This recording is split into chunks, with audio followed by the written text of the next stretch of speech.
Ce sont 6 vaches et 2 veaux qui ont été retrouvés morts dans cette exploitation depuis le début de l'année. Mais c'est la 62e bête qui décède depuis 2012 dans cette même exploitation.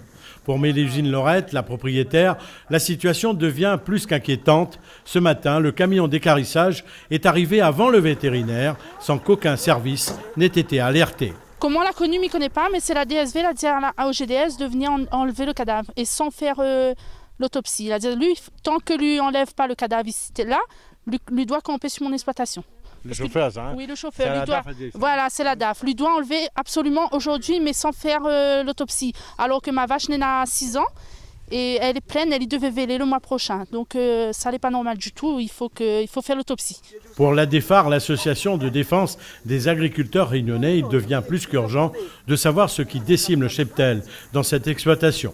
Pour sa part, je cite, l'association suspecte une zoonose, une maladie ou une infection transmissible à l'homme. Pas mal sont mortes à ce stade-là.